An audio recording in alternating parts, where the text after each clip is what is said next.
Hello नमस्कार। जय हिंद साथियों। स्वागत है आपका आपके अपने YouTube चैनल विजन क्लासेस पर। साथियों, काफी लंबे समय के बाद अपनी वापस मुलाकात हुई है और साथियों आपको जान करके बड़ी खुशी होगी कि आज से अपन कक्षा 10 की जो गणित है उसका बहुत ही डिटेल के साथ अपना स्टार्टअप करने जा रहे हैं।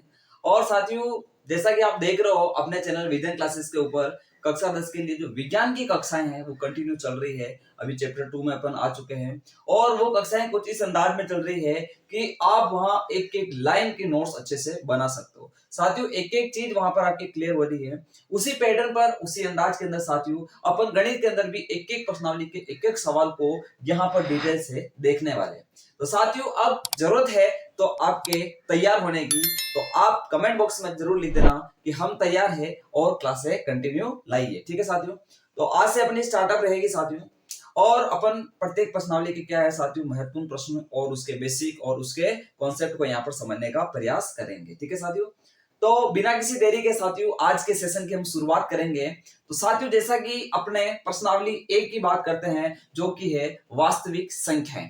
तो इसको समझने से पहले साथियों मैं इसके नाम को समझाता हूं, क्योंकि जब तक हमें प्रश्नावली का नाम क्लियर नहीं होगा तब तक अपन उसके मैटर को समझ नहीं पाएंगे। तो साथियों बहुत ही अपन नॉर्मल वे के अंदर पढ़ेंगे साथियों, बिल्कुल इस प्रकार से पढ़ेंगे जैसे कि आप मेरे सामने बैठे हो, बिल्कुल ऑफलाइन बैठे हो, जैसे क्लासरूम के अंदर बैठे हो साथियों, उसी अंदाज के अंदर अपन पढ़ेंगे। सिर्फ आपका फोकस बोर्ड पे होना चाहिए, मेरी बातों पर होना चाहिए, क्या चीज मैं बोल रहा हूँ। ऐसी जगह मत बैठना जहां पर शोर शराबा हो, ताकि आपका ध्यान क्या हो जाएगा, वहां पे डाइवर्ट हो जाएगा। ठीक है, तो बिना किसी देरी के शुरुआत करते हैं। अपन शुरुआत कर रहे हैं आज प्रश्नावली एक की शुरुआत कर रहे हैं। तो उसका नाम सबसे पहले अपन देखते हैं। तो प्रश्नावली एक का जो नाम है साथियों वो है वास्तविक संख्याएं। क्या है साथियों? वास्तविक संख्याएं। ठीक है, तो सबसे पहले हम समझने का प्रयास करेंगे प्यारे साथियों कि ये वास्तविक संख्या होती क्या है। ठीक है, वास्तविक संख्या होती क्या है? तो साथियों ये 5 प्रकार की संख्याओं से मिलकर के बनती होती वास्तविक संख्या बनती है। सबसे पहले आप पढ़ते हो, देखो, प्राकृत संख्या। क्या पढ़ते हो साथियों? प्राकृत संख्या। प्राकृत संख्या को आप बचपन से पढ़ते आ रहे हो। ये 1 से शुरू होती है, 2, 3 और इस कहां तक चलती है? प्लस में अनंत तक चलती है। इतना सा ध्यान रखना। फिर इसके बाद आती है साथियों पूर्ण संख्या। कौन सी संख्या आती है? पूर्ण संख्या। पूर्ण संख्या में जीरो की एंट्री हो जाती है। फिर आ जाता है 1, 2, 3 और ये कहां तक चलेगा? प्लस में अनंत। प्लस में अनंत का मतलब हुआ मैं कुछ भी संख्या ले सकता हूं प्लस की, जैसे 1 लाख, 1 करोड़, 50,000, 5,000, 2,000, 3,000, 300, 5, 25, कुछ भी। वो सारी क्या है साथियों? प्राकृत संख्या या पूर्ण संख्या है। फर्क इतना सा है प्राकृत में और पूर्ण में कि प्राकृत संख्या 1 से शुरू होती है, पूर्ण संख्या 0 से शुरू होती है। हम क्या पढ़ना चाह रहे हैं? हम पढ़ना चाह रहे हैं वास्तविक संख्या को। किसको? वास्तविक संख्या। वास्तविक संख्या जो होती है वो 5 प्रकार से संख्याओं से मिलकर के बनती है। सबसे पहली प्राकृत संख्या, फिर इसके बाद आती है पूर्ण संख्या। इसी प्रकार अपन आगे बढ़े तो तीसरे नंबर पर आती है साथियों पूर्णांक संख्या। कौन सी संख्या आती है? पूर्णांक संख्या आती है। पूर्णांक संख्या वो होती है जो प्लस में भी चलती है और माइनस में भी चलती है। जैसे यहाँ पर आ गया 0, फिर आ गया 1, 2 और ये क्या चल रहा है साथियों? प्लस में अनंत तक चल रहा है। इसी प्रकार इधर ले लूं मैं, -1 हो गया, -2 हो गया, ऐसे कहां तक चलेगा? ये माइनस में अनंत तक चलेगा। फिर चौथे नंबर पर आती है प्यारे साथियों परिमेय संख्या। क्या आती है? परिमेय संख्या। अब परिमेय संख्या आपको पता होनी चाहिए क्या होती है। वो ऐसी संख्याएं जिसको p बटेवा q के रूप में लिखा जा सकता है। तो इसकी परिभाषा क्या बनेगी? ऐसी संख्याएं, क्या बनेगी? ऐसी संख्या जिसे जिसे क्या होता है? p बटेवा q के रूप में लिखा जा सकता है। क्या किया जा सकता है? लिखा जा सकता है। लिखा जा सकता है। जहां देखो ये अधूरी परिभाषा है।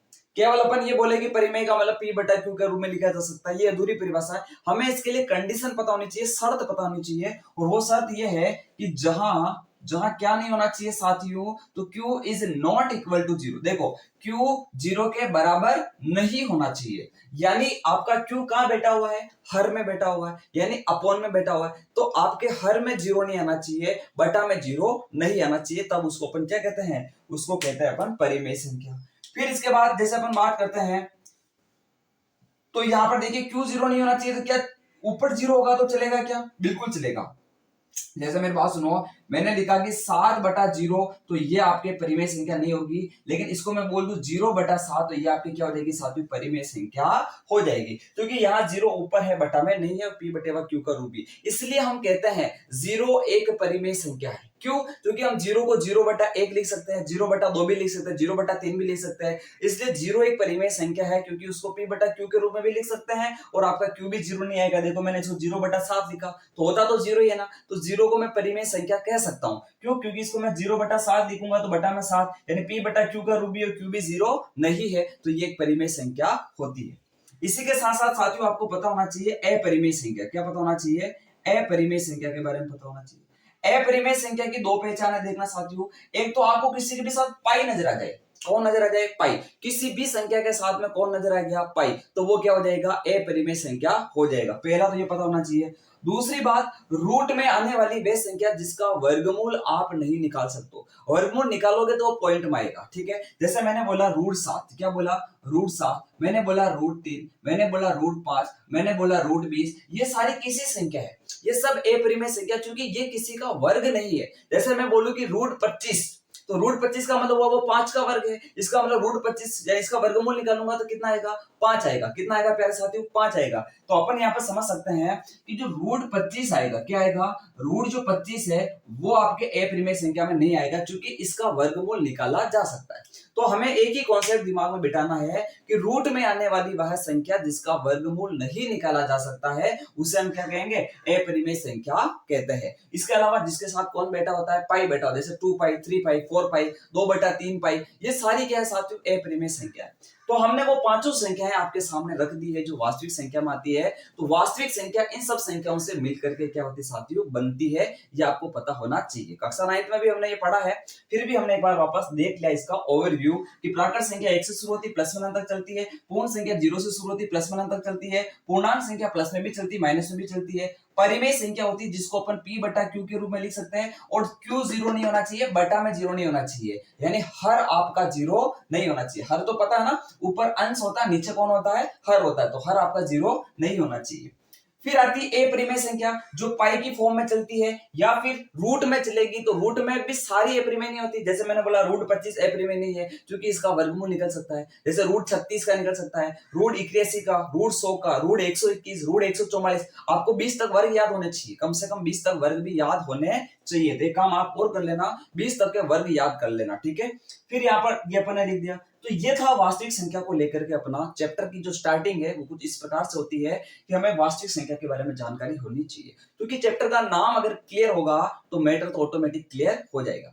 अब साथियों इसके अंदर बात आती है, सेकंड नंबर की जो बात आती है वो आती है अभाज्य गुणनखंड को लेकर के। तो हम आपके सीधे एक्सरसाइज 1.1 पे आते हैं, प्रश्नावली 1.1 पे आते हैं, और उसके फर्स्ट क्वेश्चन को करते हैं, क्योंकि उसमें यही बात बोली जा रही है कि आपको कुछ संख्याएं दे रखी है जिसका आपको अभाज्य गुणनखंड ज्ञात करना। ध्यान से समझ लेना साथियों, क्योंकि यदि आपको अभाज्य गुणनखंड ज्ञात करना आ गया तो मैं कह रहा हूं एचसीएफ और एलसीएम में कोई समस्या नहीं आएगी, क्योंकि हमें अभाज्य गुणनखंड विधि से आगे चल करके एचसीएफ भी ज्ञात करना, एलसीएम भी ज्ञात करना, जिसको आप कहते हो ले से और में से। तो वो भी हम सीखेंगे, बहुत धीरे धीरे करके सीखेंगे, सारी चीजों को सीखेंगे। हमें किसी प्रकार की जल्दबाजी नहीं है, ठीक है। सारा मैटर पर क्लियर कर देंगे, तो इसको आप अच्छे से नोट कर लो। फिर अपन प्रश्नावली 1.1 के पहले क्वेश्चन पे चलते हैं।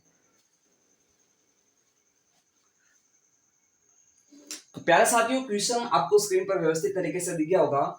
इस क्वेश्चन में क्या पूछा जा रहा है? आपको संख्याएं दे रखी, 3-4 संख्या दे रखी, मैंने 2 ली है। आपको इनका अभाज्य गुणनखंड ज्ञात करना। बहुत ही ध्यान से समझना साथियों, अभाज्य गुणनखंड कैसे ज्ञात करते हैं। सबसे पहले इस प्रकार की व्यवस्था बनाई जाती है, ये मैंने लिख दिया उसको यहाँ पर, सीढ़ी के ऊपर इसको बिठा दिया है। अब मुझे क्या करना है, इसको काटना किसी पहाड़े से, यानी इसमें किसी का भाग देना। लेकिन भाग किसका दे, किससे शुरुआत करे और कैसे शुरुआत करे, ये हमें पता होना बहुत ही जरूरी है।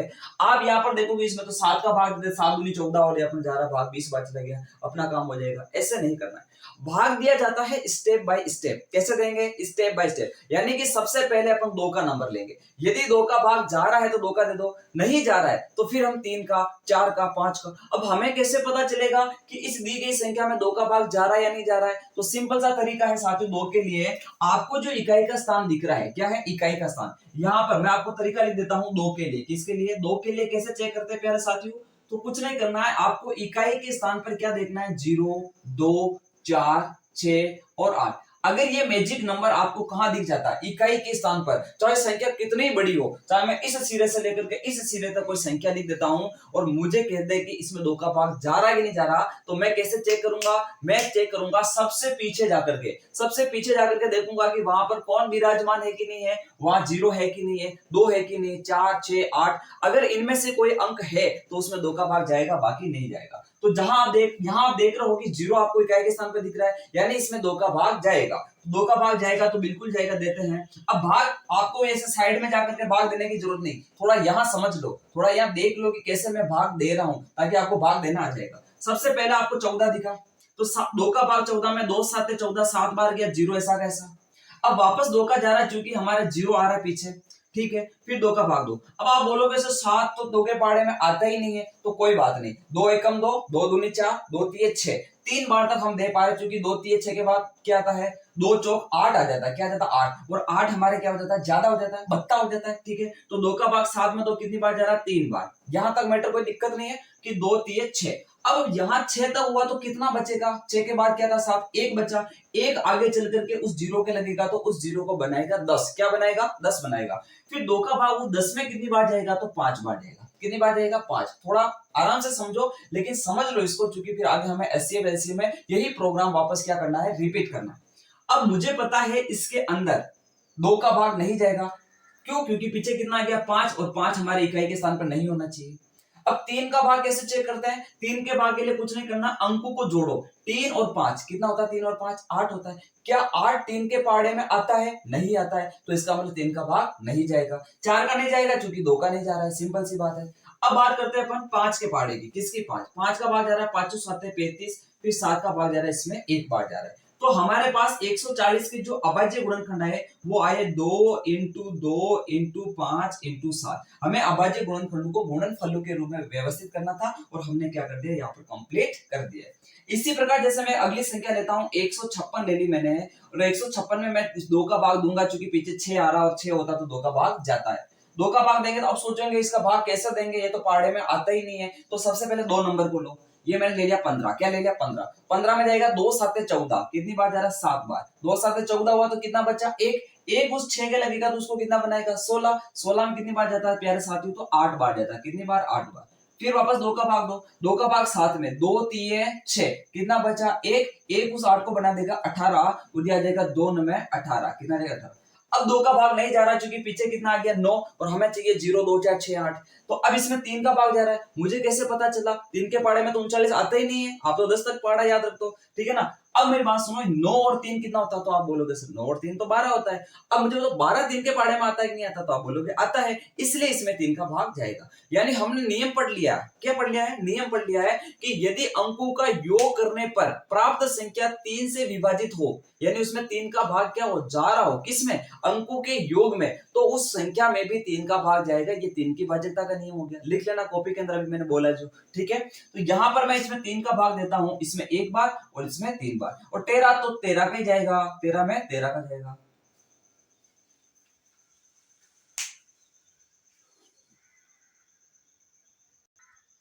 लाइट चली गई, इसको कंटिन्यू कर लेते हैं, आपको दिख रहा है मैंने देख लिया जाकर के, इसको कंटिन्यू कर देते हैं। 13 का भाग 13 में कितनी बार, 1 बार जाएगा, ठीक है। फिर बात करते हैं 156, तो 156 के अभाज्य गुणनखंड आए साथियों 2 इंटू 2 इंटू 3 इंटू 13। तो इस प्रकार अपन ने क्या कर लिया साथियों, 156 के अभाज्य गुणनखंड को गुणनफलों के रूप में व्यक्त कर दिया, ठीक है। आगे अपन कंटिन्यू करते हैं, थोड़ा लाइट आने का इंतजार करते हैं, ठीक है, फिर वापस उसी अंदाज में शुरुआत करेंगे। तो प्यारे साथियों, इस क्वेश्चन को आप यहाँ पर नोट कर लें, फिर अपन इसके थर्ड क्वेश्चन को करते हैं। यहाँ से मैं इसको क्लीन कर देता हूँ। तो आगे बढ़ते हैं अपन, जैसे थर्ड क्वेश्चन को करने का प्रयास करते हैं। देखिए यहाँ पर हमें एक संख्या दे रखी है, यहाँ पर 3825 यानी 3825। तो यहाँ पर हमें क्या करना साथियों, फाइनली गुणनखंड फाइंड करना है इनका।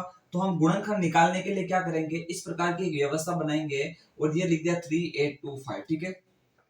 अब हम यहाँ पर शांत मन से ये सोचेंगे कि इसमें किसका भाग जा रहा है, जल्दबाजी नहीं करनी। अगर स्टार्टिंग में आपने जल्दबाजी कर दी तो सारा मामला गड़बड़ हो जाएगा, ठीक है। तो बिल्कुल तसल्ली से सोचेंगे कि 2 का भाग तो नहीं जा रहा है, क्योंकि हमारा जो मैजिक नंबर थे उसमें से कोई भी यहाँ पर इकाई के स्थान पर नहीं आ रहा, 0 2 4 6 8। फिर हम सोचते हैं कि 3 का भाग ट्राई करें। 3 के लिए हम क्या करते हैं, सभी अंकों की जोड़ करते हैं। तो जोड़ लो, 8 और 2 कितना होता है 10, 10 और 5 कितना होता है 15, 15 और 3 कितना होता है 18, यानी इनके अंकों को जोड़ने पर मुझे 18 मिला। क्या मिला? 18, यानी 18 मिला। और मुझे बताओ 18 3 के पाड़े में आता है ना, इसका मतलब इसमें 3 का भाग जाएगा। कैसे जाएगा वो तो हम अभी देख करके देख लेंगे। देखिए, भाग देना सिखा रहा हूं, सीख लेना। 3 का भाग सबसे पहले 3 में 2 कितनी बार गया? 1 बार गया। फिर आप देखो 8 में जा रहा है, 3 एकम 3, 3 दूनी 6, 2 बार गया। कितनी बार गया? 2 बार। 6 आया, फिर कितना बचा? 2 बचा। 6 के बाद 7 और 8, ये 2 इस 2 के साथ जाएगा तो उसको 22 बनाएगा। कितना बनाएगा? 22। और 22 में हम भाग देंगे तो तीनों साते 21, 7 बार जा रहा है 21, यानी 1 बचा। एक वापस उस आगे 5 के लगेगा तो उसको 15 बनाएगा, और 3 पंजू 15, ये अपना काम खत्म हो गया। फिर वापस इसमें 3 का भाग जा रहा है, देखो क्योंकि 2 और 1 3, 3 और 7 10, 10 और 5 कितना होता है 15, इसका मतलब 3 का भाग जा रहा है। अब दो संख्या में दे दो, 3 चौक 12, फिर इसके बाद 7 में दो, 3 दूनी 6, एक बचा तो वो बनेगा 15, और 3 पंजू 15। फिर वापस इसको जोड़ो, 4 और 2 कितना होता है 6, 6 और 5 कितना होता है 11, और 11 3 के पाड़े में नहीं आता, इसका मतलब 3 का भाग नहीं जाएगा। फिर हम 4 का ट्राई करेंगे। 4 के लिए पीछे के 2 अंकों में भाग दिया जाता है। अगर पीछे के 2 अंकों में 4 का भाग जाता है तो पूरी संख्या में भी जाता है। पीछे के 2 अंक क्या है? 25, क्या 25 में 4 का भाग जाता? नहीं, तो 4 का भाग नहीं जाएगा। मैं स्टेप बाय स्टेप चल रहा हूं, सारी चीजें आपको सिखाने का प्रयास कर रहा हूं, ठीक है। अब यहाँ 5 से देखो, 5 आप इस 40 को दो तो 5 8 40, यहाँ पर कितना था? 42 था, तो 8 बार गया तो 40 आया। कितना बचा? 2, 2 उस 5 को बनाएगा 25, तो ये हो जाएगा 5 25। फिर वापस 5 का भाग दो, 8 में 1 बार जाएगा, फिर यहाँ से 3 बचेगा तो 35, और 5 7 35, और हम जानते हैं 17 में तो 17 का ही जाता है। तो बताओ आप यहाँ पर 38 25 के अभाज्य गुणनखंड क्या है? तो वो आया 3 इंटू 3 इंटू 5 इंटू 5 इंटू।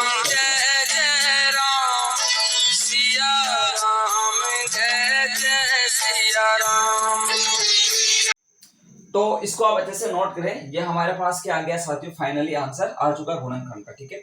फिर हम आगे बात करते हैं, हमारे पास एक संख्या दे रखी है 5005। ये थोड़ी अटपटी है संख्या, थोड़ा इसको ध्यान से देख लेना। इसमें हमें थोड़ा ध्यान रखना पड़ेगा कि किसका भाग जा रहा है। इसके लिए थोड़ा दिमाग में रख लोगे संख्याओं को तो थोड़ा ठीक रहेगा, नहीं तो आप फिर एग्जाम के अंदर घबरा जाओगे कि अब किसका भाग दे। एक तो मुझे पता चल रहा है इसमें 5 का भाग जा रहा है डायरेक्ट, मैं 5 का इसलिए डायरेक्ट दे रहा हूँ क्योंकि इसमें 3 का नहीं जा रहा। 5 और 5 10 होता है, ठीक है।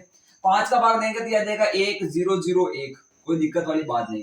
अब यहाँ दिमाग ये लगाते हैं अपन कि इसमें डायरेक्ट 1001 का भाग दे देते हैं और अपना काम खत्म कर देते हैं, ठीक है। लेकिन यहाँ पर ऐसा नहीं होगा। यहाँ सबसे पहले भाग जा रहा है साथियों 7 का। किसका जा रहा है? 7 का। 7 का भाग 10 में दो, 7 एकम 7, कितना बचेगा? 3, ये बन गया 30। कितना बन गया? 30 बन गया, क्योंकि यहाँ से 3 बचा और 0 आगे बैठा हुआ तो 30 बन जाएगा। फिर 7 का भाग जाएगा 7 चौक 28, भाई 30 है तो 7 चौक 28, कितना बचा? 2, 2 उस एक के लगेगा तो 21, और 21 में जाता 7 तेरी 21, ये भाग चला गया आपके। अब 7 के बाद जा रहा साथियों इसमें 11 का भाग, 11 एकम 11, तो फिर 12 13 14 कितना बचा? 3, 3 उस 3 के लगेगा, कितना बनेगा? 33, और 11 का भाग 33 में कितनी बार जाता है? 3 बार। और हम जानते हैं 13 में तो किसका भाग जाता है? 13। ये थोड़ा सा इस क्वेश्चन के लिए दिमाग में बिठा लेना कि 5005 वाला क्वेश्चन आता है तो उसमें 5 के बाद अगर आपको पता चल गया ना 7 का भाग देना, तो फिर तो कोई दिक्कत भी नहीं आएगी। 11 का भाग जा रहा, फिर इसमें 13 का भाग जा रहा, कोई दिक्कत नहीं आएगी। तो कुछ चीजें ऐसी होती है जिसको दिमाग में सेट करना पड़ता है, ठीक है, ताकि एग्जाम के अंदर अपन कंफ्यूज नहीं हो। जैसे ये क्वेश्चन देखिए 7429, यानी 7429। अब इसमें भी थोड़ा सा ऑर्डर आपको ध्यान में रखना पड़ेगा, अभी मैं बताता हूँ कैसे। सबसे पहले आप किससे डिवाइड करोगे इसको? तो सबसे पहले हम डिवाइड करेंगे इसको, देखो 2 से तो डिवाइड हो नहीं रहा क्योंकि इसमें से कोई नंबर नहीं आ रहा। 3 के लिए हम ट्राई करेंगे, तो 3 के लिए आपके क्या हो जाएगा? देखो ये हो जाएगा आपके 7 और 4 कितना हो जाएगा? 11, 11 और 2 कितना? 11 और 9 ले लो, 11 9 20, 20 और 2 22, 22 3 के पाड़े में नहीं आता, 3 का नहीं जाएगा। इसमें डायरेक्ट आपको ध्यान में रखना साथियों, इसमें भाग जाएगा 17 का भाग जा रहा है। किसका जा रहा है? 17 का। 17 का भाग दो, 17 एकम 17, 17 दूनी 34, 17 तीन 51, 17 चौक 68, 17 चौक 68, फिर 4 बार जा रहा है। कितनी बार जा रहा है? 17 चौक 68। 68 से आप 74 तक जो कितना बच रहा है? तो 68 से आपके बच रहा है 8 बच रहा है। कितना बच रहा है? सॉरी 68 से आपके 6 बच रहा है। कितना बच रहा है? 6। तो 6 बच रहा तो उस 2 को कितना बनाएगा? वो 62 बना देगा। अब 62 में 17 का भाग, 17 एकम 17, 17 दूनी 34, 17 तीन 51, तो 3 बार जा रहा है क्योंकि 17 चौक तो 68 हो जाता है, हमें ज्यादा नहीं जाना, ठीक है। 51 हो रहा है। 51 से 62 में कितना का गैप आ रहा है? तो 11 का गैप आ रहा है। कितना का गैप आ रहा है? 11। ये आपके 9, तो 11 का गैप आ रहा, आगे 9 बैठा तो वो बन गया 119। क्या बन गया? 119। और 17 साते 119 होता है। क्या होता है? 17 साते 119। तो ये गया आपके 437 बार भाग गया। अब 17 के बाद इसमें प्यारे साथियों भाग जाए 19 से करो। 19 से कम 19, 19 दूनी 38, 19 दूनी 38, 2 बार गया। ठीक है, अभी तो कहता हूं इसका ऑर्डर थोड़ा ध्यान रख लिया करो। 19 दूनी 38, 38 के बाद आता है 39, 40, 41, 42, 43, कितना बचा? 5, 5 और 7 तो वो हो जाएगा 57। कितना हो जाएगा? 57। 19 से कम 19, 19 दूनी 38, 19 3 57। अब 3 का भाग गया। अब 23 में किसका भाग जाता है? 1 का भाग जाता है। तो ऑर्डर थोड़ा ध्यान रख लो इसके अंदर। ये दो ही क्वेश्चन थोड़े क्या है? यूनिक है। क्या है? ये थोड़े यूनिक है, इसके लिए थोड़ा ध्यान रख लो। इसमें तो 7 से स्टार्ट करना पड़ता है बाद में आपको 5 के बाद, और इसमें ध्यान रख लो 17, 19, 23, 17, 19, 23, ये थोड़ा ध्यान रख लोगे तो थोड़ा ठीक रहेगा। बाकी आप ट्राई करते रहोगे तो 17 तक का बाध्यता के नियम लगाओगे, 2 का, 3 का, 4 का, ठीक है, ऐसे लगाते लगाते परेशान हो जाओगे। तो इस विशेष संख्या के लिए थोड़ा ध्यान रख लो। और ये दोनों संख्या आती है, आपको एक नंबर में पूछ लेता है कि इनके अभाज्य गुणनखंड ज्ञात करो, तो आपको फटाफट अगर संख्याएं पता है तो आप फटाफट कर लोगे। मैं ये नहीं कह रहा हूं रटना है, रटना नहीं है, लेकिन दिमाग में कॉन्सेप्ट बिठा लो कि इन दो संख्याओं के लिए हमें कुछ इस प्रकार का प्रोसेस फॉलो करना है। रटना अलग मैटर होता है कि मैंने उत्तर ही रट दिया 17, 19, 23, ऐसा नहीं। हमें ये ध्यान रखना है कि इसकी स्टार्टिंग 17 से करनी है। ठीक है, फिर उसके बाद 19, 23 ऑटोमेटिक दिमाग में आ जाएगा। ठीक है, इनको नोट करो। ये अपना पहला क्वेश्चन था जिसको अपन यहाँ पर डिटेल से देखा है। अब इसके क्वेश्चन नंबर 2 की तरफ चलते हैं। ठीक है, इसको नोट कर लो।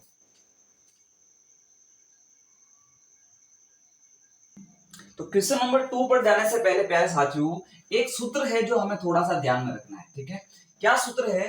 हमें अगर दो संख्याएं दी जाती है और हमें उसका एचसीएफ एलसीएम दिया जाता है, तो इनके बीच में एक संबंध होता है। वो ये होता है कि संख्याओं का जो गुणा होता है, क्या होता है साथियों? संख्याओं का जो गुणा होता है, संख्याओं का गुणा होता है, वो उन्हीं संख्याओं के एचसीएफ और एलसीएम के गुणा के क्या होता है? बराबर होता है। इस सूत्र पर आधारित दो क्वेश्चन आते हैं। इस सूत्र पर आधारित कितने क्वेश्चन आते हैं प्यारे साथियों? दो क्वेश्चन आते हैं। पहला क्वेश्चन ये आता है कि हमें वो संख्या दे देगा और हमसे पूछेगा, हमसे वो निकलवाएगा कि इसका एचसीएफ भी निकालो, इसका एलसीएम भी निकालो, और फिर आप सत्यापित करो कि क्या संख्या का गुणा और एचसीएफ और एलसीएम का गुणा बराबर आ रहा है या नहीं आ रहा है। हमें इस सूत्र की जांच करनी, क्या ये सही है या नहीं है उस दिए गए प्रश्न के लिए। तो आपको क्वेश्चन 2 में यही काम करवा रहा है। क्वेश्चन 2 में देखो, जैसे हमको संख्या दे रखी है, पहला क्वेश्चन लेते हैं 26 और 91। क्या ले लिया? 26 और 91। हमें ये दो संख्या दी, हमें इन दो संख्याओं का क्या करना है? एचसीएफ और एलसीएम ज्ञात करना, काम नंबर 1। फिर हमें क्या करना है? इन दोनों संख्याओं को गुणा करके देखना है। हमने जो एचसीएफ एलसीएम ज्ञात किया उसको भी गुणा करके देखना है, क्या लेफ्ट साइड राइट साइड का इक्वल आ रही है नहीं आ रही, वो चीज हमें यहाँ पर क्लेरिफाई करनी है। ठीक है, सिद्ध करना है।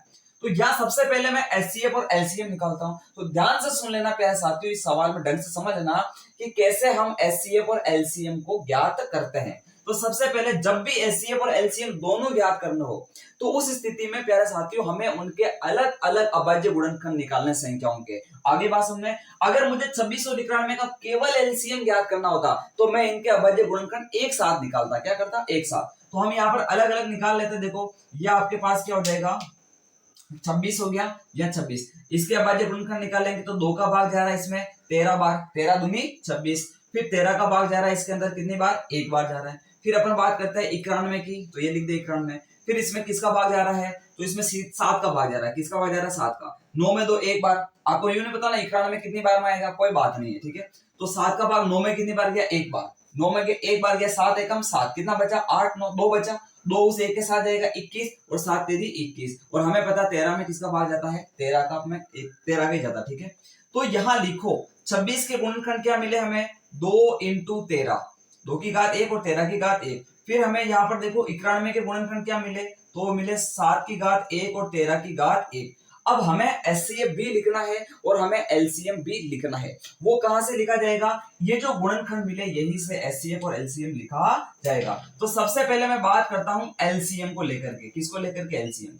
अब मुझे एलसीएम में इन संख्याओं में से संख्याओं को लिखना है, बट कौन सी संख्या एलसीएम में आएगी? तो प्यारे साथियों ध्यान देना, एलसीएम में हमें किसी भी संख्या को नहीं छोड़ना है। किसी भी संख्या को नहीं छोड़ने का मतलब ये नहीं हुआ कि इन सबको आप यहाँ पे गुणा करा दो, ऐसा भी नहीं है। एलसीएम में किसी भी संख्या को नहीं छोड़ने का मतलब हुआ है कि हमें हर टाइप के नंबर को लिखना है। लेकिन जैसे मैं 2 को लिख रहा हूं तो 2 को एक बार ही लिखा जाएगा, यूं नहीं कि वापस 2 आ गया तो वापस 2 लिख दे, वापस 2 आ गया तो नहीं। लेकिन ध्यान ये रखना है कि जब मैंने 2 को लिखा है तो मैं पहली बार में ये देखूंगा कि मैं ज्यादा घात वाले को लिखूं। जैसे यहाँ देखो मेरे पास 2 की घात 1 है और कहीं 2 है क्या? नहीं है, तो मैं यहाँ पर सिंपल सा 2 की घात 1 लिख दूंगा। क्या लिख दूंगा? 2 की घात 1 लिख दूंगा, यानी 2 की घात 1 कितना होता है? 2 ही होता है। फिर मुझे कौन मिला? 13। लेकिन 13 और कहीं है क्या? मैं देखूंगा तो यहाँ पर देखिए 13 है, बट यहाँ पर भी 13 की घात 1 ही, यहाँ पर भी 1 ही, तो मुझे कोई दिक्कत वाली बात नहीं, कोई सा भी ले सकता हूँ। लेकिन सुनिए, अगर यहाँ 13 की घात 2 होता तो फिर मैं 1 वाला नहीं लिखता, 2 वाला लिखता, क्योंकि एलसीएम के अंदर हमें ज्यादा घात वाली संख्या लेनी। बस इतना सा दिमाग में कॉन्सेप्ट बिठा लो कि हमने जो गुणनखंड निकाले हैं उसमें से एलसीएम में कौन आएगा? ज्यादा घात वाला आएगा। कौन आएगा? ज्यादा घात वाला। तो यहाँ पर तो सेम पावर है तो 13 आ जाएगा। फिर नई वेरायटी मिली हमें 7। 7 यहाँ पे नहीं है तो सीधा सीधा 7 आ जाएगा, कोई दिक्कत वाली बात नहीं है। तो एलसीएम तो आ जाएगा, इन सबका क्या आ जाएगा? गुणा। क्या आ जाएगा? गुणा। यानी 13 दूनी क्या होता है? 26 और 26 इंटू क्या हो जाएगा? 7। यानी 7 छंग 42 के 2 हासिल के 4, 7 दूनी 14 और 4 कितना होता है? 18। ये हो जाएगा हमारे पास एलसीएम। ठीक है, हमारे पास एलसीएम कितना आ गया? तो ये आ गया 182। यहां तक स्क्रीन में दिख रहा है? ओके, एलसीएम तक तो आपको दिख रहा है। अब बात करते हैं अपन इसी के साथ साथ एचसीएफ की। किसकी बात कर लेते हैं? एचसीएफ। एचसीएफ में उसी संख्या को लिखा जाएगा जो इसके गुणनखंड में भी आ रही है, इसके भी आ रही है। तो आप मुझे बताओ 13 दोनों के गुणनखंड में आ रहा है कि नहीं आ रहा? आ रहा है। तो हम 13 को लेंगे एचसीएफ के अंदर। लेकिन सुनना, अगर मान लेते कि यहां 13 की घात 2 होता और यहां 13 की घात 1 होता तो मैं एचसीएफ में 13 तो लिखता, क्योंकि 13 दोनों में आ रहा है, बट कौन सा वाला लिखता? मैं 13 की घात 1 वाला लिखता, क्योंकि एचसीएफ में हमें कम घात लेनी। यहां पर मैं लिख देता हूं, यहां पर देखिए एलसीएम में तो हमें क्या लेनी है? ज्यादा घात लेनी। कौन सी घात लेनी है? ज्यादा घात। और एचसीएफ में हमें क्या लेनी है साथियों? तो कम घात लेनी। कौन सी घात लेनी? कम। यहाँ तो दोनों की घात एक एक आ रही है तो हमें कोई तकलीफ वाली बात नहीं है। हम सीधा सा एचसीएफ में क्या लिख देंगे? 13 लिख देंगे। 13 की घात 1 कितना होगा? 13। तो हमारे पास एचसीएफ भी आ गया, एलसीएम भी आ गया। अब बात करते हैं कि क्या संख्या का गुणा एचसीएफ और एलसीएम के गुणा के बराबर है या नहीं है? वैसे तो होगा, लेकिन हम को चेक करना तो कर लेते हैं। तो सबसे पहले मैं काम करता हूं संख्या का गुणा। क्या कर लेता हूं? संख्या का गुणा कर लेता हूं। तो 26 को 91 से गुणा कर लो। यहाँ पर देखिए 26 को किससे गुणा करना है? 91 से। तो यहाँ गुणा करके देख लो, 26 को किससे करना है? 91 से। तो 1 से गुणा करेंगे तो वो का वो आ जाएगा 26। 9 से करो, 9 6 54 के 4 हासिल के 5, 9 दूनी 18, 18 में 5 कितना होता है? तो ये हो जाएगा 23। तो ये आ जाएगा 6, 4 और 2 कितना होता है? 6, 3 और 2, ये आ गया 23 66। तो हमने ये निकाल दिया, यहाँ पर फाइंड कर लिया है कि इनका संख्या का गुणा कितना आ रहा है? वो आ रहा है 23 66। अब मैं एचसीएफ और एलसीएम का गुणा निकाल लेता हूं। यहाँ देखिए अब मुझे क्या करना है? एचसीएफ इंटू एलसीएम, वो भी निकाल के देख लेता हूं। तो वो आ रहा है, देखो कितना आ रहा है? 182 इंटू 13, क्योंकि आपका इनका या देखिए 13, चलो पहले 13 लिख देता क्योंकि एचसीएफ 13 है, एलसीएम 182 है तो 182 आ जाएगा। ठीक है, अब मुझे 182 को किससे गुणा करना? 13 से। तो 13 दूनी 26 के 6 हासिल के 2 और 13 आटे कितना होता है? 104। 104 में 2 जोड़ेंगे तो 106, तो 6 तो यहाँ आ जाएगा और 10 यहाँ आ जाएगा। 13 एकम 13, 13 और 10 कितना होता है? तो 23 होता है। तो ये आ जाएगा वापस हमारे पास 23 66। तो हमने यहाँ पर एचसीएफ और एलसीएम का गुणा कर भी देख लिया, संख्या का गुणा करके भी देख लिया। तो हमें क्या मिला? हमें मिला अतः संख्या का जो गुणा है वो किसके बराबर है प्यारे साथियों? वो एचसीएफ और एलसीएम के गुणा के बराबर। हर सवाल में यही काम करना अपने को। इस पूरे सवाल में हमें यही काम करना है कि संख्या का गुणा एचसीएफ और एलसीएम के बराबर आ रहा या नहीं आ रहा, इतना सा काम हमें करना है। तो फर्स्ट क्वेश्चन आपको समझ में आया कि नहीं आया? हमने सबसे पहले एचसीएफ फाइंड किया, फिर एलसीएम फाइंड किया, फिर हमने संख्या को गुणा करके भी देखा, फिर हमने एचसीएफ एलसीएम को गुणा करके भी देखा, दोनों की वैल्यू क्या आ रही? बराबर। तो मैंने लिख दिया संख्या का गुणा और एचसीएफ एलसीएम का गुणा क्या है? बराबर है। इतना सा काम करना और अपना सवाल क्या होगा? कंप्लीट। तो इस सूत्र पर आधारित अपना पहला टाइप का क्वेश्चन क्या साथियों? कंप्लीट हो गया है। इसके आगे एक दो क्वेश्चन और है, इसी के अपन करते हैं, फिर अपन इसके ऊपर बनने वाला दूसरे टाइप का क्वेश्चन लेंगे, क्योंकि इन दोनों में से एक क्वेश्चन आपका 100% आता है, इस फॉर्मूले के ऊपर आधारित होता है। ठीक है, इसको नोट करो।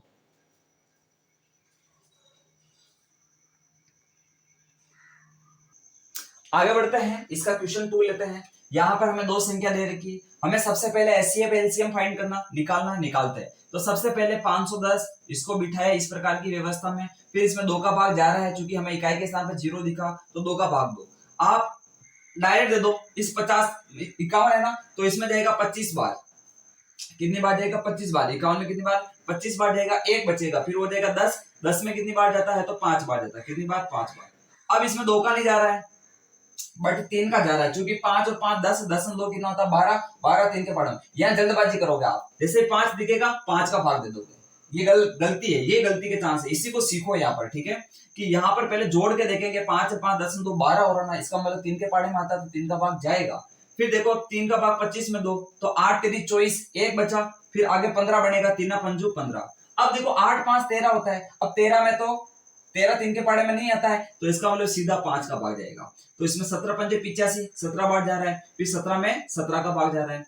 फिर इसी प्रकार हम बात करते हैं 92, यानी आपके 92 में आ गया, 2 का भाग तो जाएगा, 2 चौक 8, कितनी बार गया 8, 1 बचा, 1 आगे दे दो, 12 बन जाएगा, 12 बन जाएगा तो 4 तेरी सॉरी 12 बन जाएगा तो 2 छिंग 12, 2 छिंग 12, वापस 2 का भाग, इसमें 2 बार, इसमें 3 बार, बट 23 में तो 23 का भाग ही जाता है।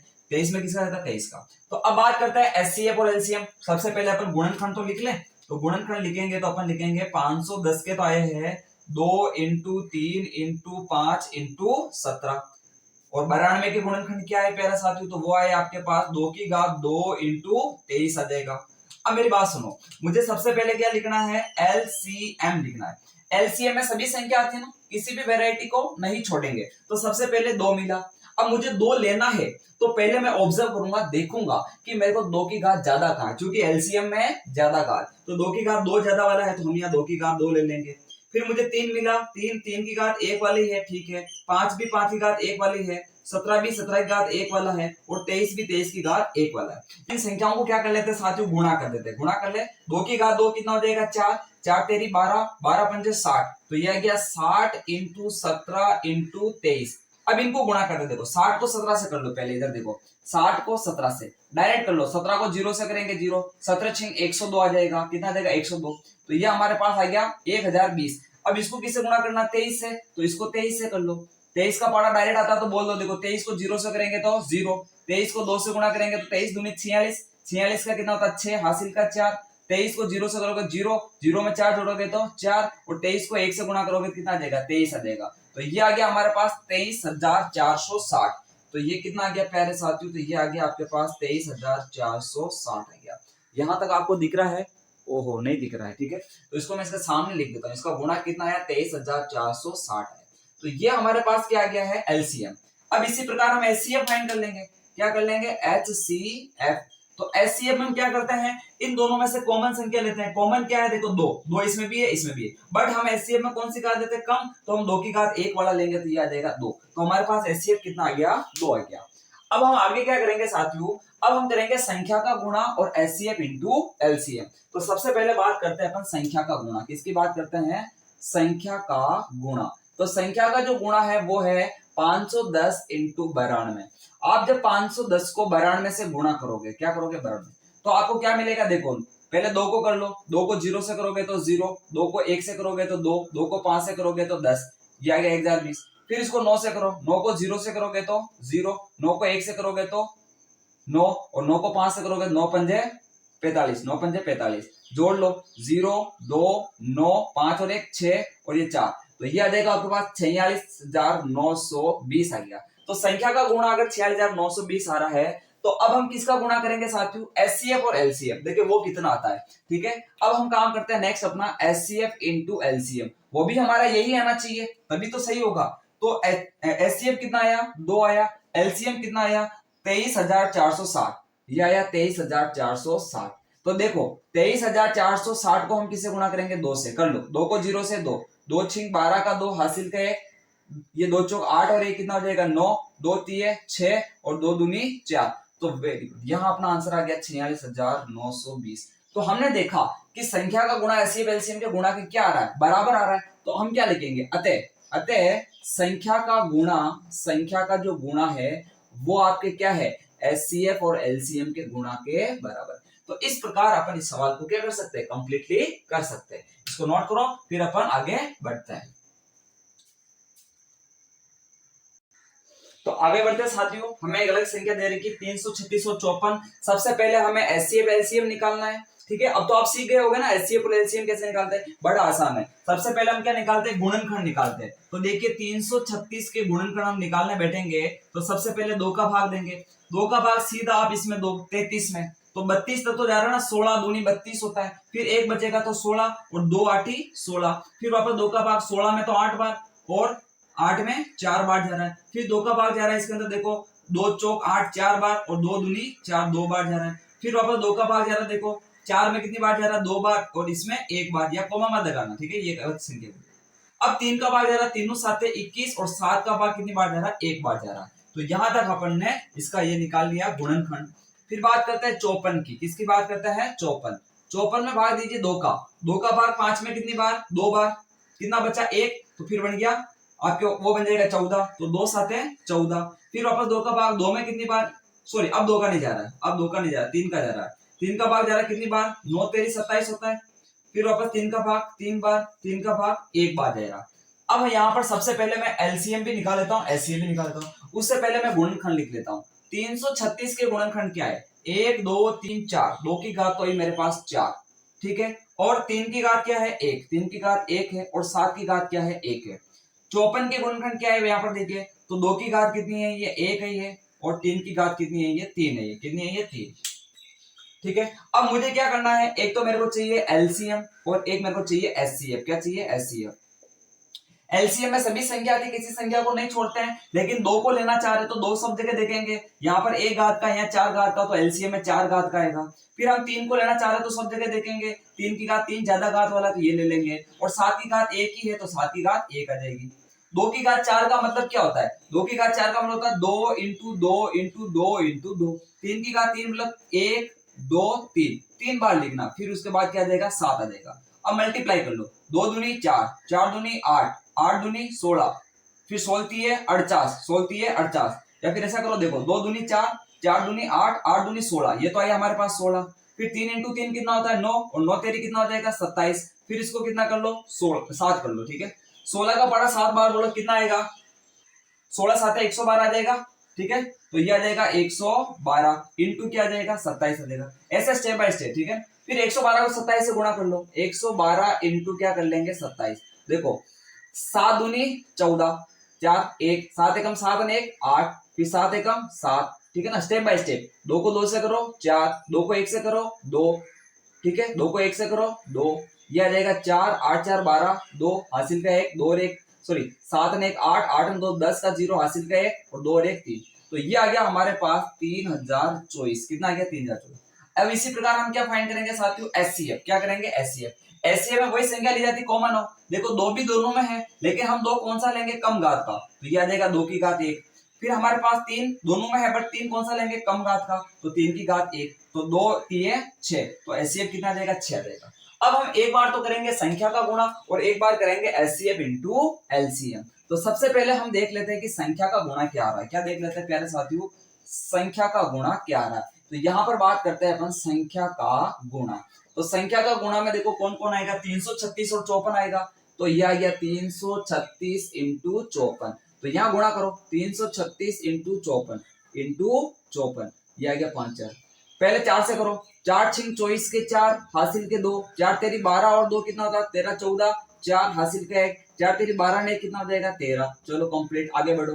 5 6 30 का 0 हासिल के कितने लगेंगे 3 लगेंगे, फिर 5 तेरी 15 और 3 कितना होता है 18 हासिल का 1, 5 तेरी 15 और 1 कितना होगा ये हो जाएगा 16, फिर ये आ जाएगा 4, फिर आ जाएगा 4, 8 और 3 कितना होता है, तो 8 और 3 हो जाएगा 11, 11 का 1 हासिल का 1, 6 और 1 7 और 1 8 हो जाएगा, फिर ये आपका 1, तो 18,140, ये आ गया 18,144, 18,144। तो हमने संख्या का गुणा कर करके देख लिया है। अब किसकी बात करते हैं साथियों, अब बात करते हैं अपन एचसीएफ और एलसीएम का गुणा।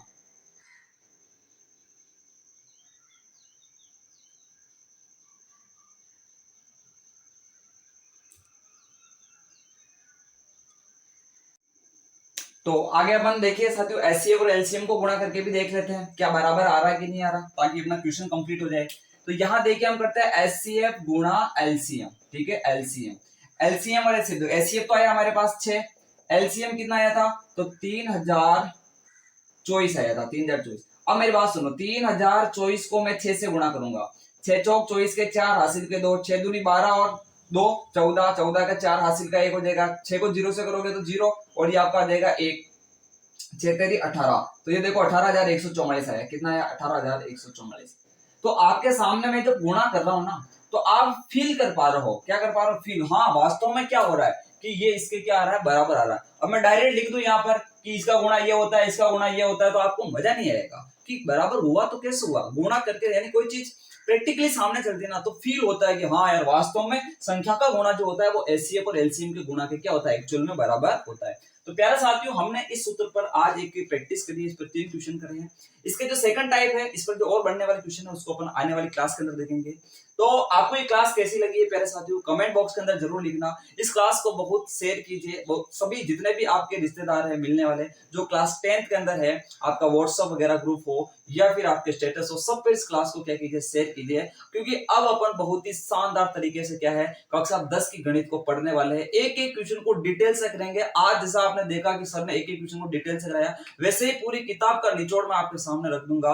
बस जरूरत है तो आप लोगों के सपोर्ट करने की, कोऑपरेट करने की। आप कोऑपरेट कीजिए, उससे मुझे मोटिवेशन मिलेगा और मैं ज्यादा से ज्यादा आपके क्या है, आपके सामने उस चीजों को बता पाऊंगा। ठीक है, बाकी मिलते हैं अपन आने वाली क्लासों के अंदर। तब तक इतना ही कह के जाऊंगा कि इंतजार रहे आपको उस क्लास का जो और भी शानदार और जानदार होने वाली है। जय हिंद, जय भारत।